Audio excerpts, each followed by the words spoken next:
Assalamualaikum warahmatullahi wabarakatuh.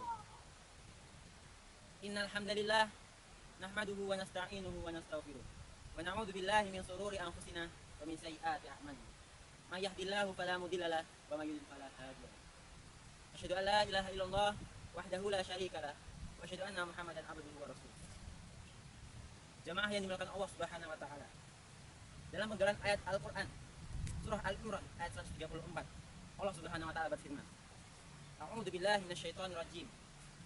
Alladzina yunfiquna fis sarra'i wad dharra. Yang artinya yaitu orang-orang yang menafkahkan hartanya baik di waktu lapang maupun sempit. Surah Al-Imran ayat 134. Dalam ayat ini Allah menerangkan salah satu karakter orang yang bertakwa, yaitu mau menginfakkan sebagian hartanya di jalan kebaikan, baik dalam waktu lapang maupun sempit. Berinfak haruslah dari harta yang baik dalam artian yang halal dan masih layak, sekiranya kita sendiri masih mencintainya. Sebagaimana Allah Subhanahu wa taala terangkan dalam ayat lain yang artinya, kalian sekali tidak sampai pada kebajikan yang sempurna sebelum kalian menafkahkan sebagian harta yang kalian cintai, dan apa yang kamu nafkahkan maka sesungguhnya Allah mengetahuinya. Quran surah Al-Imran ayat 92. Ketika ayat ini turun, para sahabat berlomba-lomba untuk menginfakkan harta terbaiknya yang dimiliki. Di antara para sahabat ada seorang sahabat yang bernama Abu Thalha. Dia berasal dari kaum Ansor di Madinah dan mempunyai banyak harta yang terdiri dari kebun-kebun kurma. Di antara harta itu yang paling dia cintai ialah kebun kurma Bairuha. Kebun ini terletak berhadapan dengan Masjid Nabawi di Madinah. Rasulullah Shallallahu Alaihi Wasallam suka memasukinya dan minum dari airnya yang segar. Ketika ayat di atas turun, Abu Thalha segera berdiri untuk menemui Rasulullah Shallallahu Alaihi Wasallam, lalu berkata, "Ya Rasulullah, hartaku yang paling saya cintai ialah kebun kurma Bairuha.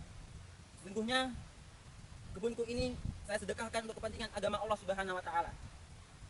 Saya mengharapkan kebajikan serta sebagai simpanan di akhirat. Karena itu letakkanlah sedekah kebun ini, wahai Rasulullah, sebagaimana yang Allah beritahukan kepada Anda." Rasulullah Shallallahu Alaihi Wasallam memujinya dan mengatakan bahwa itu adalah sedekah yang banyak pahalanya. Rasulullah Shallallahu Alaihi Wasallam menasihatinya untuk menyedekahkannya kepada kerabatnya. Hadis riwayat Muslim.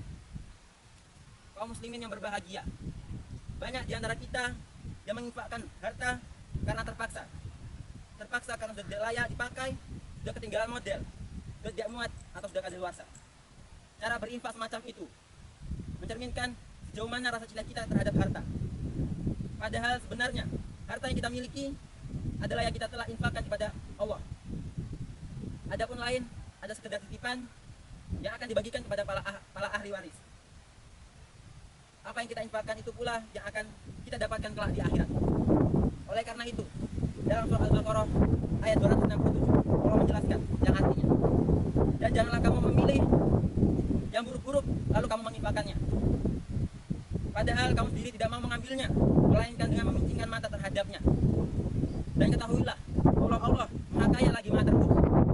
Dari ayat ini dapat kita pahami bahwa selain berinfak dari sebaik-baik harta yang dimiliki, atau minimal masih layak, harta itu juga harus halal, bukan dari hasil kejahatan seperti korupsi dan semacamnya.